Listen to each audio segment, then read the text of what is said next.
तो hello everyone.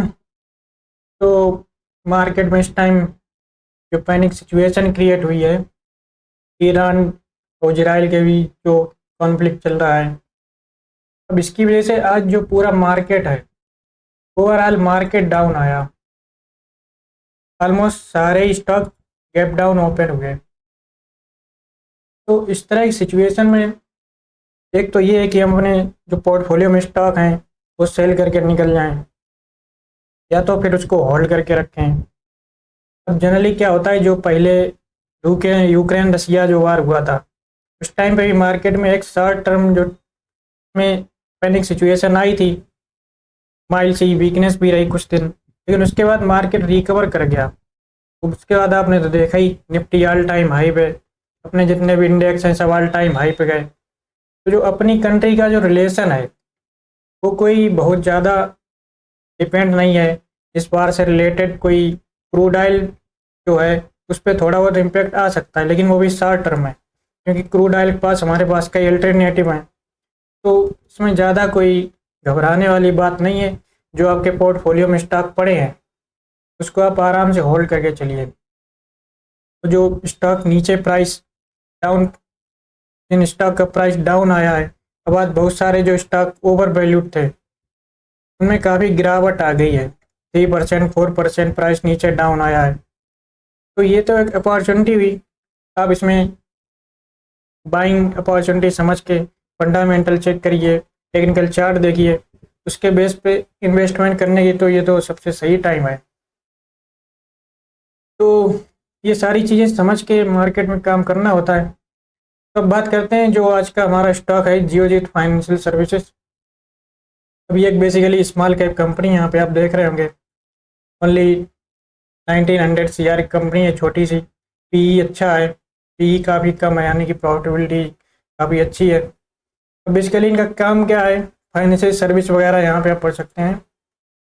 और PMS service होती है इनकी, ऑनलाइन ब्रोकिंग है, फाइनेंशियल प्रोडक्ट डिस्ट्रीब्यूशन है।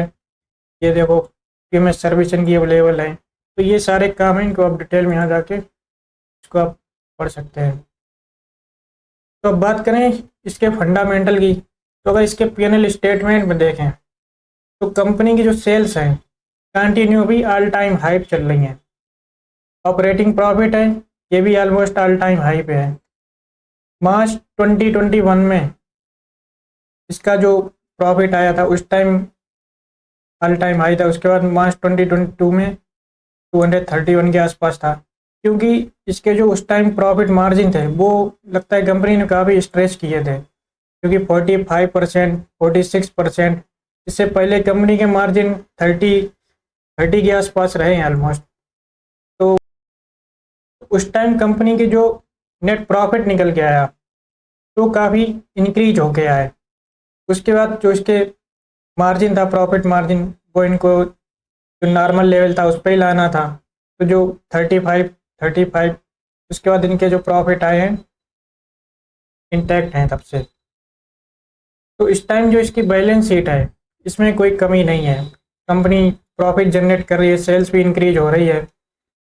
अब इसमें एक सबसे इम्पॉर्टेंट चीज़ ये है, अगर इसके इन्वेस्टर में जाएं तो इसमें इन्वेस्टमेंट किसका है, राकेश झुनझुनवाला और उनकी जो वाइफ हैं रेखा झुनझुनवाला। क्योंकि राकेश झुनझुनवाला ये तो एक्सपायर हो चुके हैं, तो यहाँ पे जो इनकी होल्डिंग थी ये ट्रांसफ़र हो गई है इनकी वाइफ के अकाउंट पे। तो इतने बड़े इन्वेस्टर हैं तो इस छोटी सी कंपनी में ऐसे ही तो नहीं इन्वेस्ट किया होगा, कुछ ना कुछ रीज़न तो होगा ना कंपनी में। अब आते हैं इसके टेक्निकल चार्ट पे। तो यहाँ पे इसने पहले लाइफ टाइम हाई इसका 145 के आसपास इसका लाइफ टाइम हाई रहा है, यानी कि ये लाइफ टाइम रहा है अक्टूबर 17। तो अक्टूबर 17 में अगर इसकी प्रॉफिट देखें हम, क्योंकि फाइनेंशियल ईयर है तो मार्च 2017 वाला देखेंगे हम, तो सेल्स इसकी 300 के आसपास है। तो जो इसका नेट प्रॉफिट था उस टाइम पे 61 के आसपास। तब से इसकी सेल्स भी काफ़ी इंक्रीज हो चुकी है, 500 के ऊपर निकल चुकी है। और जो इसका नेट प्रॉफिट है 61, ये भी डबल हो चुका है 128। यानी कि प्रॉफिट और सेल्स, नेट प्रॉफिट तो इसका डबल ही हो चुका है। लेकिन इसके अगर प्राइस की बात करें प्राइस काफ़ी नीचे है, अभी तक ये अपने ऑल टाइम हाई पे भी टच नहीं किया। अब देखो अपना तो सिंपल सा फंडा है, कंपनी की जो बैलेंस शीट है, पीएनएल स्टेटमेंट है, फंडामेंटल हैं वो अगर अच्छे हैं, लेकिन प्राइस जो है वो अभी ऑल टाइम हाई पे नहीं है, नीचे पड़ा है, तो सबसे इजी तरीका है वो वहाँ पे अंडर वैल्यू स्टॉक में आ जाता है। अंडर किस वजह से, जो अंडर वैल्यू कंपनी होती हैं इन्हीं की एनालिसिस आपके सामने लाते रहते हैं, इससे आपको भी एक एजुकेशन पर्सपेक्टिव से समझ में आए कैसे स्टॉक को हम पिक करें, कैसे एक वैल्यू बाइंग जोन अपनी होल्डिंग क्रिएट की जाती है। अब बात करें इस स्टॉक में, तो यहाँ पे आपको एक क्लियर एक reverse head and shoulder pattern दिख रहा होगा, बिल्कुल क्रिस्टल क्लियर पैटर्न ये आपको दिखा रहा है। ये इसका शोल्डर हो गया, इसका राइट शोल्डर हो गया, तो बिल्कुल इजीली विजुअल इसका पैटर्न दिख रहा है।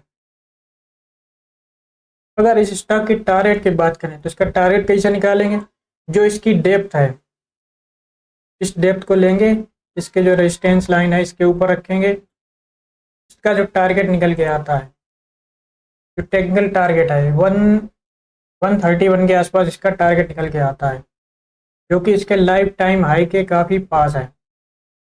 अब जो इसका करेंट प्राइस अभी चल रहा है, क्योंकि मार्केट में आज पूरा मार्केट ही ऑलमोस्ट गैप डाउन ओपन हुआ, तो इसका जो प्राइस था यहाँ इसके ऊपर एक रेजिस्टेंस था, तो यहाँ से प्राइस रिजेक्ट होके आज जो मार्केट पूरा गैप डाउन ओपन हुआ, तो इस वजह से इस स्टॉक का प्राइस भी हल्की सी गैप डाउन ओपनिंग हुई है।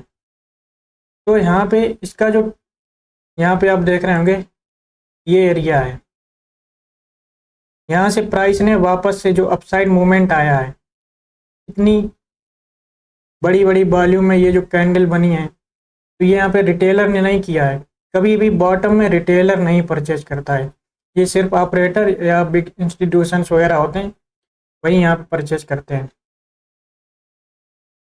अगर इसके टारगेट की बात करें इसके करेंट प्राइस से, तो इसका जो करेंट प्राइस है अभी 79 के आसपास चल रहा है, यहाँ से जो इसका टारगेट निकल के आता है ये आ रहा है 66%।